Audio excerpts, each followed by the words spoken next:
സംഘടനാ വിഷയങ്ങൾ ചർച്ച ചെയ്യാൻ നാളെ കൊച്ചിയിൽ പാർട്ടി സംസ്ഥാന ഭാരവാഹികളുടെ യോഗം നടക്കാനിരിക്കെ തനിക്കെതിരെ ഉയർന്നേക്കാവുന്ന വിമർശനങ്ങൾക്ക് തടയിടുകയാണ് ബിജെപി സംസ്ഥാന അധ്യക്ഷൻ കെ സുരേന്ദ്രൻ. തന്റെ പ്രവർത്തനത്തിൽ വീഴ്ചകളുണ്ടെങ്കിൽ ഓഡിറ്റ് ചെയ്യപ്പെടണമെന്നും അധ്യക്ഷ സ്ഥാനത്ത് ഒഴിയണോ തുടരണോ എന്ന് കേന്ദ്ര നേതൃത്വം തീരുമാനിക്കുമെന്നും സുരേന്ദ്രൻ പറഞ്ഞുവെച്ചത് പാർട്ടിയിൽ താൻ ഒറ്റപ്പെടുന്നു എന്ന ബോധ്യത്തിലാണ്. നോക്കൂ, വി മുരളീധരൻ എന്ന് പറയുന്ന ഞങ്ങളുടെ നേതാവിനെയും എന്നെയും തമ്മിൽ തെറ്റിക്കാനാണ് നിങ്ങളുടെ പുതിയ ഉദ്ദേശമെങ്കിൽ അത് നടപ്പില്ല. ഒന്നാമത്തെ കാര്യം. രണ്ടാമത്തെ കാര്യം, അദ്ദേഹം പ്രസിഡന്റ് ആയിരിക്കുമ്പോഴും 3 ഉപതെരഞ്ഞെടുപ്പുകൾ ഉണ്ടായിരുന്നു. അദ്ദേഹം പ്രസിഡന്റ് ആയിരിക്കുമ്പോഴാണ് അരുവിക്കരയിലും നെയ്യാറ്റിൻകരയിലും ഉപതെരഞ്ഞെടുപ്പുകൾ നടന്നത്. പക്ഷേ പിറവം ഉപതെരഞ്ഞെടുപ്പും അദ്ദേഹം മത്സരിക്കുമ്പോഴായിരുന്നു. ഞങ്ങളെല്ലാവരും അവിടെ പോയി പ്രവർത്തിച്ചാണ്. അന്ന് കിട്ടിയത് 2000 വോട്ടാണ്. അന്ന് ആരും ശ്രീ വി മുരളീധരൻ രാജിവെക്കണമെന്ന് പറഞ്ഞിട്ടില്ല. വി മുരളീധരൻ അധ്യക്ഷനായ സമയത്ത് പിറവത്ത് 2000 വോട്ടുകളാണ് BJPക്ക് കിട്ടിയത്. അന്ന് വി മുരളീധരനോട് രാജിവെക്കാൻ ആരും ആവശ്യപ്പെട്ടിട്ടില്ല.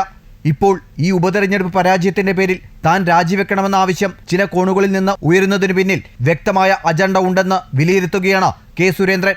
തന്റെ പ്രവർത്തനത്തിൽ വീഴ്ചകളുണ്ടെങ്കിൽ ഓഡിറ്റ് ചെയ്യപ്പെടണമെന്നും അധ്യക്ഷ സ്ഥാനത്ത് ഒഴിയണോ തുടരണോ എന്ന് കേന്ദ്ര നേതൃത്വം തീരുമാനിക്കുമെന്നും കെ സുരേന്ദ്രൻ പറഞ്ഞുവെച്ചത് പാർട്ടിയിൽ താൻ ഒറ്റപ്പെടുന്നു എന്ന ബോധ്യത്തിൽ തന്നെയാണ്.